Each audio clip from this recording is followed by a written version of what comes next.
E se eu te falar que a renda fixa não é tão fixa assim? Nesse vídeo eu vou te explicar exatamente como que ela funciona, desmembrar siglas do mercado financeiro, apresentar seus riscos, vantagens e também as desvantagens. Renda fixa são empréstimos onde você empresta o seu dinheiro com condições de rentabilidade já pré-definidas, sendo bem diferente da renda variável, como ações, criptos, fundos imobiliários, onde muitos fatores influenciam no rendimento final, gerando uma imprevisibilidade nos seus rendimentos. Instituições privadas, bancos e até o governo federal emitem títulos de renda fixa como forma de captação de recursos para fazer suas atividades e projetos. Já que é simples, previsível e fácil de controlar, possuindo inclusive opções que já te protegem contra a inflação, além da segurança e também de algumas garantias, a renda fixa se tornou a porta de entrada para novos investidores e também uma excelente opção para aqueles que querem viver de renda. Aliás, quem não quer viver de renda, né? Um exemplo simples trazendo para o cotidiano: suponha que você empreste R$100 mil a um amigo com uma taxa de juros de 20% ao ano. O seu amigo ele vai fazer o valor total ao final dos 12 meses, retornando então para você 100 mil acrescido de 20%, 20 mil, gerando o valor total de 120 mil. Como a taxa foi fixa ao ano, caso ele tivesse pago você em 2 anos, o efeito juros compostos já começaria a funcionar, sendo juros sobre juros. Então, no primeiro ano você ficaria com 120 mil e no segundo ano 120 mais 20% desse capital, chegando ao valor final de 144 mil em 2 anos. E é exatamente como eu falei, renda fixa é empréstimo. E nesses empréstimos pré-acordados, 3 coisas a gente tem que prestar muito atenção: carência, liquidez e vencimento. A carência é o período onde o investidor ele não poderá solicitar o resgate do seu dinheiro. Por exemplo, uma carência de 3 meses. Isso significa que durante 3 meses você não poderá solicitar o resgate. E caso consiga, com certeza haverá multas ou perderá todos os juros acumulados. A liquidez é a velocidade que um ativo ele pode ser convertido em dinheiro para você utilizar. Por exemplo, a venda de um imóvel possui uma liquidez baixa, não é tão rápido anunciar e no outro dia já está na sua conta. Diferente de uma conta poupança, por exemplo, que possui uma alta liquidez, sendo que solicitou, você consegue tirar e utilizar o dinheiro no mesmo dia. Outros exemplos de liquidez, como a liquidez diária, ou seja, solicitou e retirou, liquidez de D+1, ou seja, você solicita hoje e o dinheiro estará disponível para uso no próximo dia, liquidez D+2, então, solicitando hoje, em 2 dias você poderá utilizar o dinheiro. Vencimento é o prazo final do seu empréstimo. Então, ao término, chegando ao prazo de vencimento, você receberá o valor inicial mais os juros. Nos títulos de renda fixa, as taxas não são definidas assim de forma tão aleatória como no exemplo que eu dei do empréstimo ao amigo. Então, antes de tudo e também para facilitar o raciocínio em questão de cálculo de rentabilidade, anote esses 3 índices econômicos que eu vou falar a seguir. O primeiro é o IPCA, que é o índice oficial da inflação no Brasil. Esse índice ele é calculado pelo IBGE e é atualizado mensalmente. Ele é calculado a partir de uma variação de uma cesta de produtos e serviços. A diferença percentual de valores dessa cesta é a inflação, é o IPCA. Segundo índice, Selic. Esse índice ele é importantíssimo, é a nossa taxa básica de juros. Ela é definida pelo Comitê de Política Monetária, o Copom, e a cada 45 dias possui uma nova reunião para a definição da taxa. Ela influencia em todas as outras taxas de juros na economia, incluindo as de empréstimos, financiamentos e também de investimentos. A Selic e a inflação possuem uma certa dança, onde se a inflação está subindo e o consumo está acelerado, a Selic é elevada para aumentar o custo do dinheiro, o financiamento e a posse de novos empréstimos,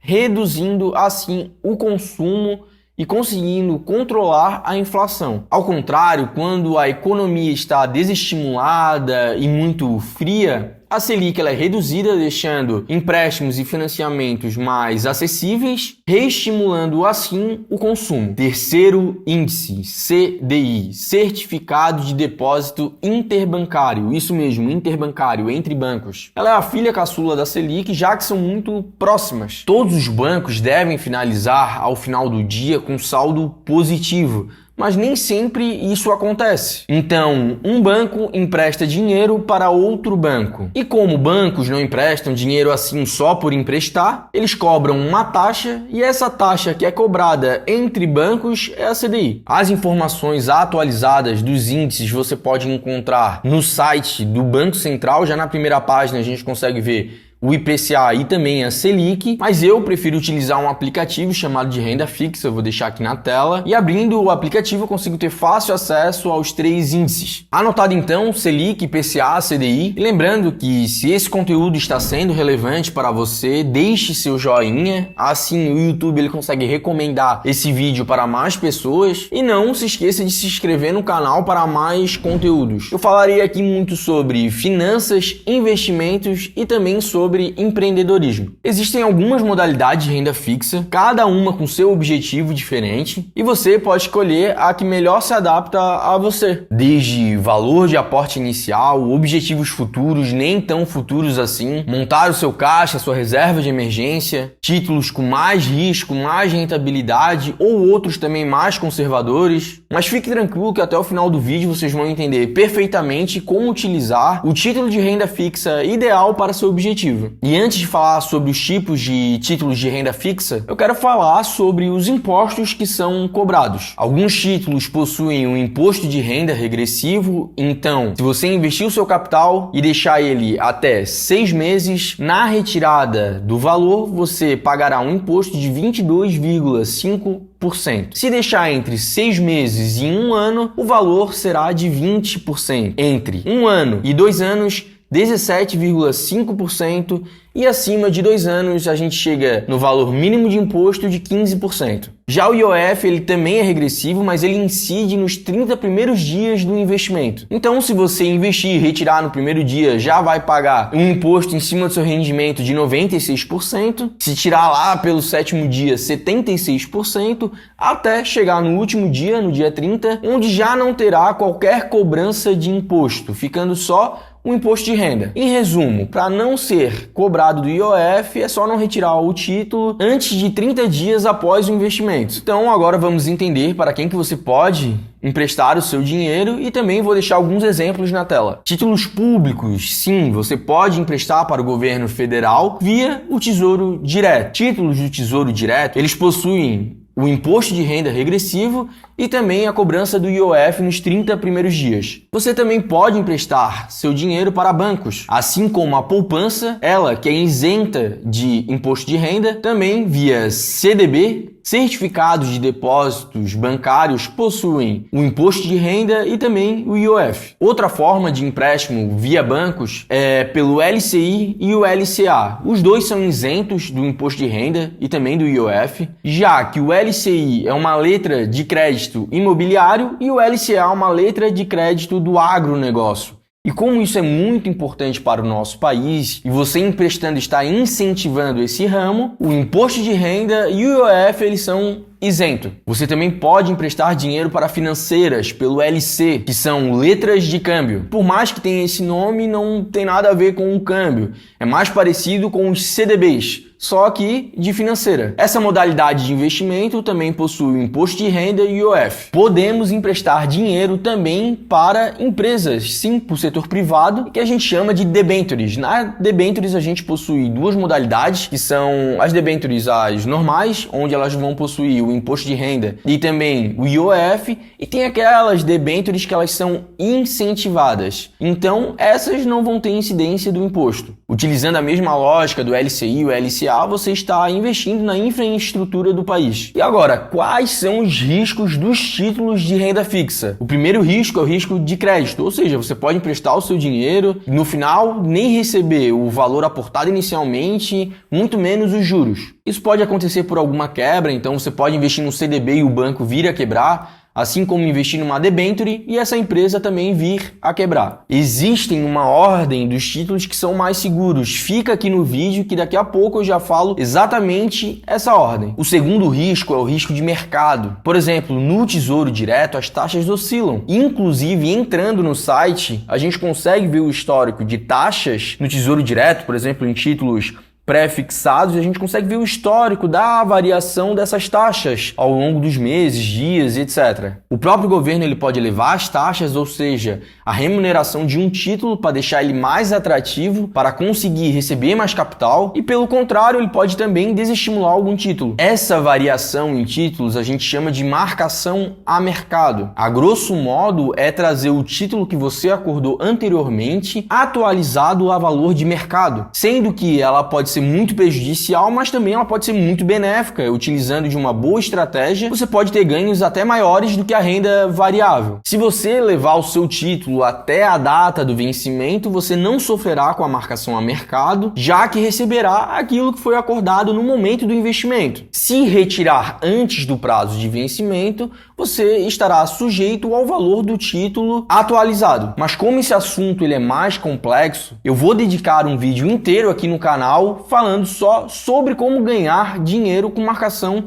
a mercado. Para investir em renda fixa, você pode abrir o aplicativo do seu banco na aba de investimentos ou também pode se cadastrar em alguma corretora, é só dar um Google aí. Agora, falando sobre a segurança, títulos do Tesouro Direto são considerados mais seguros, já que possuem a garantia do governo federal, sendo muito mais sólido do que qualquer CNPJ, ou seja, do que qualquer empresa, já que o governo federal ele possui a máquina de impressão monetária, caso necessite, coisa que outras instituições, assim como bancos, financeiras e empresas, não tem como fazer. Seu risco é chamado de risco soberano. Você pode até pensar, mas o Brasil está endividado, não gosto do atual governo, mas no fim o risco de quebra perante qualquer outra instituição ele é muito menor, até porque se ele vir a indicar alguma quebra, imagina como vão estar as empresas e bancos. Agora, títulos como a poupança, CDB, LCI, LCA, LC, a maioria desses investimentos eles possuem o FGC, que é o Fundo Garantidor de Crédito, onde ele garante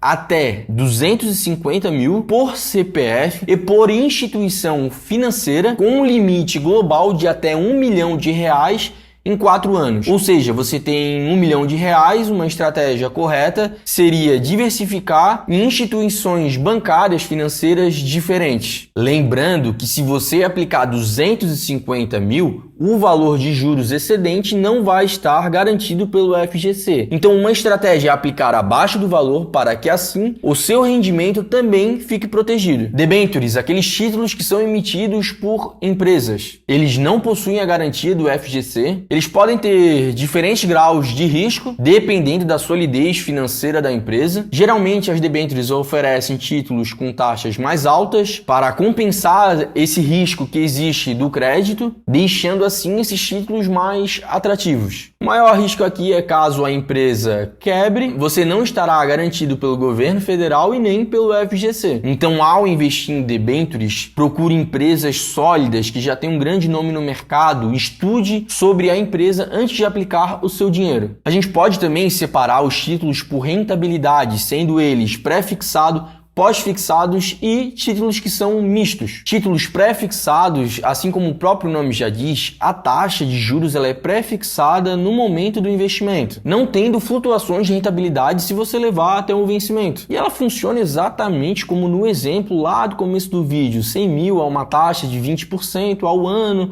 No final de um ano, a gente teria em mãos 120 mil. Eu vou deixar alguns exemplos aqui na tela e também falar que esses títulos eles sofrem de marcação a mercado. E quanto maior o prazo de investimento, maior o risco e maior esse título ele vai sofrer com a marcação a mercado. Então não é uma boa opção para você montar um caixa ou a sua reserva de emergência, já que dependendo do cenário você pode perder grandes quantias de dinheiro. Títulos pós-fixados são aqueles que são indexados a algum índice, normalmente são atrelados ao CDI, e quando a gente vê, por exemplo, um CDB que rende 105% do CDI, a gente consegue calcular a rentabilidade atual pegando o valor do CDI e multiplicando pela porcentagem que o título oferece. Esses títulos eles acompanham a taxa de juros, já que a Selic é a taxa básica de juros e o CDI vem colada sempre nela. Então, aumentou a taxa de juros, o CDI ele vai aumentar junto. São excelentes investimentos para reserva de emergência, tendo foco aqui para aqueles títulos com liquidez diária, ou seja, que você pode sacar e com muita velocidade. Até porque emergências são emergências e não dá para esperar o dinheiro cair na conta 2, 3 dias, né? Agora, aqueles títulos que são mistos, normalmente indexados à inflação, como o próprio nome já diz, ele tem uma parte que varia e outra parte que ele é fixa, é um título misto. Assim como os títulos do Tesouro Direto, o IPCA+,